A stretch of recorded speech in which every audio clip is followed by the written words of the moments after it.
The following program was produced by an independent community producer. The opinions expressed do not necessarily reflect those of the ECAT staff or board of directors.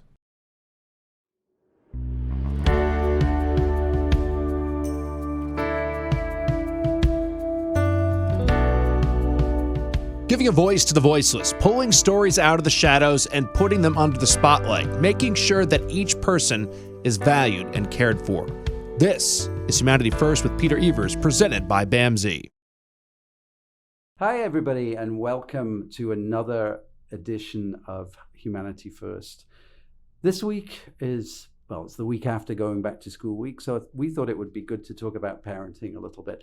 In a world where parenting has completely changed by the advent of technology and the notion of an iPad in a child's hand at a very early age, the electronic generation is an open book. We are not sure how the effects of technology are going to affect the developing brain. And we're going to have a great guest on in a few minutes. Heather Hogan is a BAMSI employee, and she is the director of the Parent Information Network, a network where people who have children who are having mental health difficulties get support. And all of those staff are people that have walked in those shoes, who have dealt with the situation of mental illness and come out the other side. Incredibly powerful. A powerful thing for parents when they're going through something like that. But I did want to just talk a little bit about a thing that's been going on in Australia on the other side of the world this week that gave me pause for thought. There is a $600 million worth entrepreneur by the name of Tim Gurner, and he's been in the news this week. I would Google him. And it just got me to thinking about the disparities of wealth in this country and in fact the world. This man was complaining about how the workforce had become lazy and the workforce would rather have a latte than do work. And he said, rather unwisely, that Australia needed a recession so that the workforce would be hurt. And when they're hurt, they'll begin to realize that the relationship between employers and employees is the balance of power is tilted towards the employers, which I thought was an extraordinary thing to say when you're looking for workers. Well, it backfired on him, and all over the world, people have been condemning what he said, so much so that even a man with such a big ego has had to apologize to the world, saying he really didn't mean that. But it got me to thinking that in 2003, wealth disparity in America is extraordinary. And what I mean by that is the top 1% of wealth owns 40% of the wealth, and the top 10% earns 69% of the wealth in America. Extraordinarily, the bottom 50% of earners of wealth in America own 2.4% of the wealth. That is not a recipe for a society that is just and equal. It presents a situation where there's too much ownership of means of capital in America, and we have to do something about that. This is why we have so many people who are on food stamps, for instance. This is why we have so many people who are working, who are getting benefits. We need to look at that. We need to look at our tax system, and I'm not saying that we should tax everybody, but surely when you look at that kind of inequity, you're not going to have a just country. And this country is known throughout the world as the greatest democracy on earth and the place where you can come and you can succeed. And there's a long, long history in America of people coming with nothing and being able to make a life for themselves. We're not going to be able to continue to do that if we have so much of the wealth of this country wrapped up in just so few people. It's pause for thought. It's not political. It's just an observation of mine, which means that we have to think about wealth distribution differently. We'll be right back. Hi, I'm Jamie. I'm an essential worker here at BAMSI, and I'm a nurse. Nurses are essential here at BAMSI because as nurses, we really have the opportunity to make an impact. We have very small ratios, so we have the opportunity to really learn everything about the person served and be able to give the best care. It really serves such a great purpose for me as being a nurse and really why I came into nursing. Learn more about nursing opportunities at bamsijobs.org. Giving a voice to the voiceless, pulling stories out of the shadows and putting them under the spotlight, making sure that each person is valued and cared for. This is Humanity First with Peter Evers, presented by BAMSI. Hi, everybody, and welcome back. And as promised, we have a very special guest in the studio, Heather Hogan. Hi, Heather. Hi, how are you? I know that you've been on various conversations in the past, but this is the first time, I think, on the TV. So welcome. Great to have you back. So today, as I said earlier in this segment, we're going to talk about parenting in the 21st century, I suppose. If I think back to my parenting days, which began in 1990, in some ways, my kids, who are now all just reached their 30s, were the last generation before the digital age, really, the last generation before they were playing with iPads and things like that.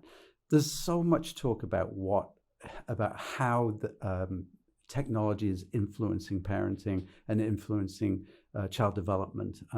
You are right in the epicenter of this. And just a quick, I'll ask you, Heather. You are the director of our PIN program, and that is the Parent Information Network. And just give us a couple of minutes on PIN, because it's such a fabulous program. Sure. The Parent Information Network is a program that covers Southeast Massachusetts, and we support families around anything having to do with their children and mental health. So any parent who suspects that they might have a mental health issue with their children, they can reach out to us, and we can provide resources, referrals. We can offer support groups to them. We do trainings, family events. Really, we want to help families live in their communities and be successful. So whatever resources we can provide to them to help them do that, we want to do that. So, and you cover the whole Southeast, right? And we do. We cover the whole Southeast, all the way Cape and Islands to Fall River. How would a parent get in touch with you? How would you make that first contact? Sure. They could reach out and call us on the phone. Our number is 508-947-8779, extension 210. They could reach us by email at pin@bamsi.org. Those would be the best two ways. So when I think about parenting in this day and age, it's very difficult not to have a conversation about the past 3 years and what the past 3 years have done to all of our lives, really. But as usual, an adverse event like this isn't an equal opportunity destroyer in a way. And when I remember the beginning of COVID, I thought, sort of disadvantaged, socioeconomically disadvantaged areas, and homes where people are already struggling, homes where there is an already diagnosed mental health issue are going to be harder hit. I guess I know the answer to this, Heather, but that was the case, right? Very much so. And even families who weren't in that situation were hard hit. So the families that were struggling already really are struggling to come back to normal. And, and of course, the kids are really struggling to come back to normal. There's been an incredible increase in school refusal and school avoidance and anxiety in kids, just the natural effects of a pandemic. And, our systems are struggling to keep up with the amount of need that families are having. And so it's really important for programs like PIN and other resources to be able to provide kind of a network for families to get back on their feet. I suspect that if you doubled the number of staff in the PIN program, you still wouldn't have enough. Is that right? I would agree with that wholeheartedly. It's just the amount of referrals that come in. And actually, let's just sort of go back to before COVID, because one of the things that I found, having worked in mental health for the last, a long time, is that children are much more likely, and parents are much more likely to be able to have a conversation about mental health now, and also mental illness. And I always celebrate that, because I remember I grew up in England, and you just didn't talk about stuff like that in England. You didn't talk about much in England, but oftentimes, I remember a friend of mine was referred to a psychiatrist, and we all thought that was the end of the world. We thought she was being punished for being sent to a psychiatrist. Nowadays, it's very different. in a lot of cultures, it's not. I want to say that. But at least we're having a dialogue about mental health. But you talked about anxiety just then, and it seems to me that diagnosis has just flourished over the past few years. And anxiety is a real issue before COVID. And then adding that, I mean, some children have lost a significant part of their school experience, their college experience even. And I think about that as long COVID. Long COVID to me is really repairing some of the damage that we've done over the last 3 years because of the disruption of COVID. Yeah, I would agree with that. I think that, people have to be really thoughtful in managing the effects of what has happened for all of us. I think parents need to acknowledge that in their shoes, they have also been through, a traumatic event, and that maybe their anxiety is having an impact on their children's anxiety. And, and even in schools, I think there's a level of worry associated with health, and then you add on to that just the normal fears of being a child or, being in school, and it just compounds into a really significant problem that requires, interference almost, where I think before COVID, a mild anxiety could be very easily treated. But when you compound it with the other things that are happening in the world, it just makes it so that it's such a big problem, and it's one that needs to be addressed. Yeah, and I'm just thinking back to PIN as well, because PIN, I remember when PIN came on the scene, which is quite a long time ago now. It's about 15 years. I would say almost 27 to 30. Really? Goodness. Well, I remember the contract in the Southeast, and it was so different. And what I want to just focus in on for a minute is how best parents can be helped in this situation. And one of the things about PIN is you are going to be working with somebody who has walked in those shoes, right? Yes. The one of the greatest transformational things about mental health, really, for me anyway, over the last 30 years, is the insertion of lived experience into the treatment paradigm, right? Now, there's the clinical piece, but is there anything better than hearing from a parent who has been through that before and who's come through it, that there's going to be a brighter side to this? It is so transforming to know that someone has walked in your shoes. The connection that can create is full of hope. And I think anyone who is feeling hopeless, there's no better thing to happen to them than to connect with someone who's been in their shoes.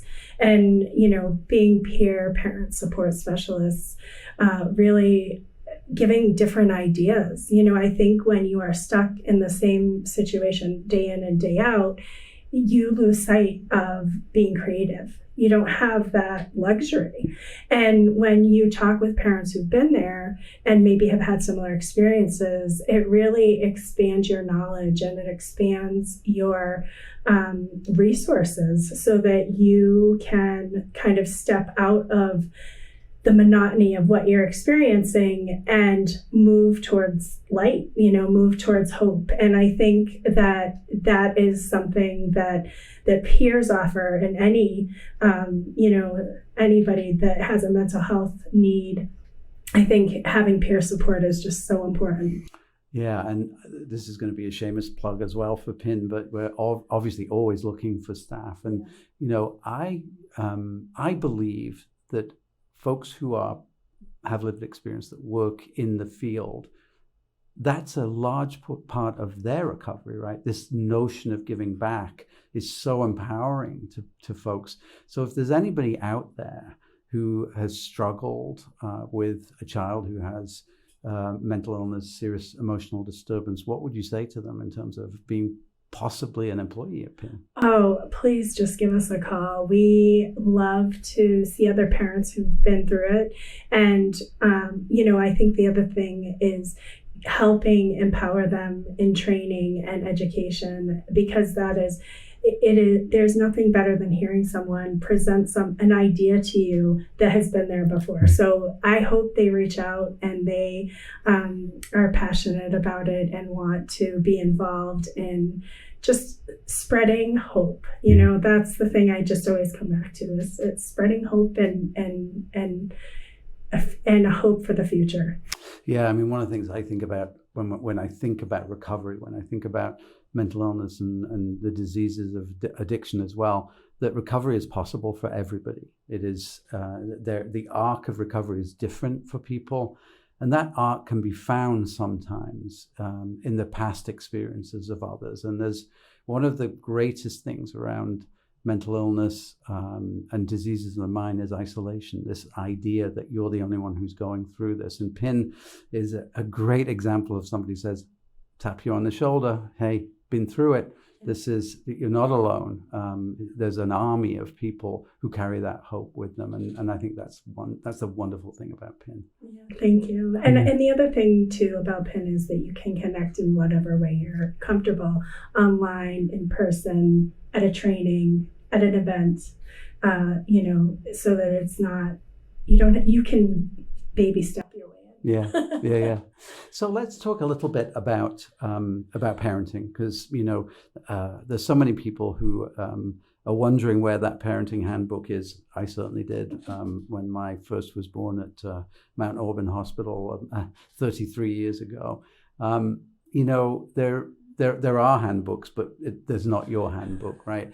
And then you throw in this curveball, I suppose, of technology that came along a few years ago. And I think it really has made it very difficult, because experiences of kids have sort of been brought forward for years and years.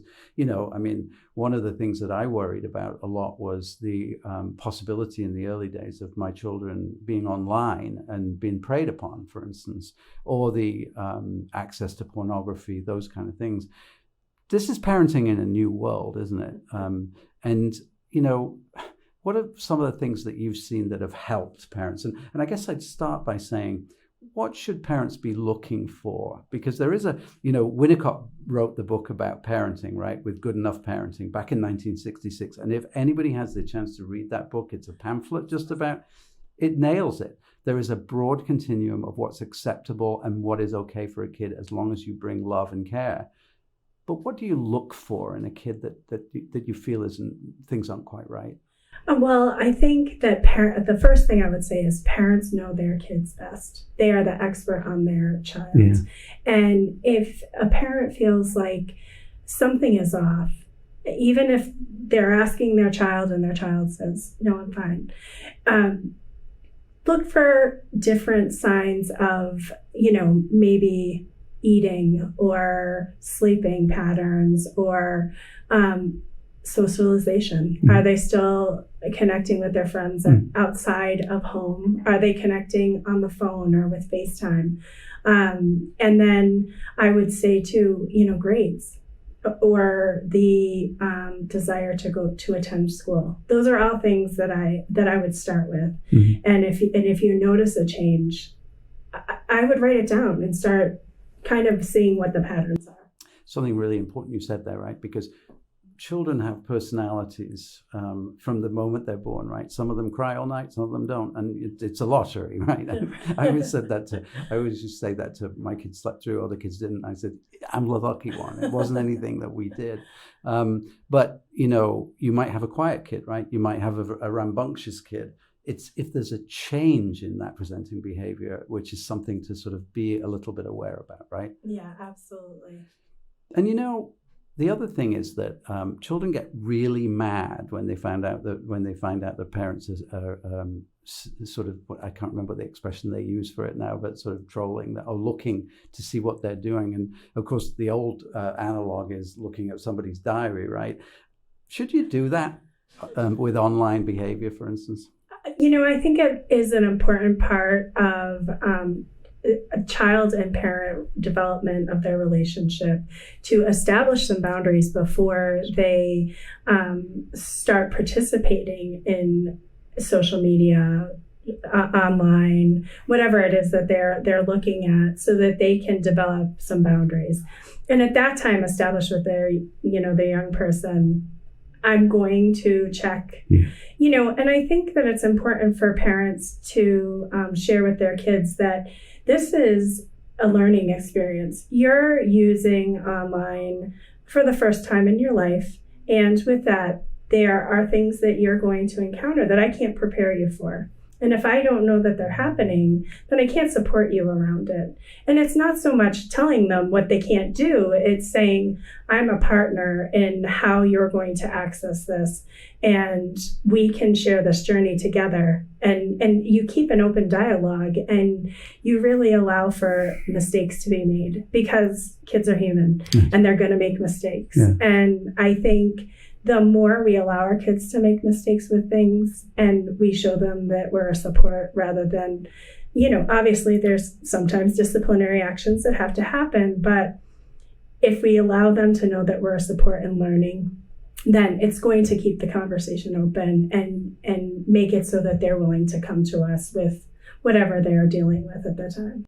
Heather, that is the best answer I've ever heard to that question. I'm not even kidding. I mean, this whole idea of it's not a yes or no answer, right? It's a developmental question. Obviously, there are some things that you're not going to let your child do until their brain is developed to this. But then it's the exposure of the child to make good decisions themselves. And I think sometimes parents can make a mistake with that by just saying, I am going to deny you the dignity of risk, if you like, this notion of messing up.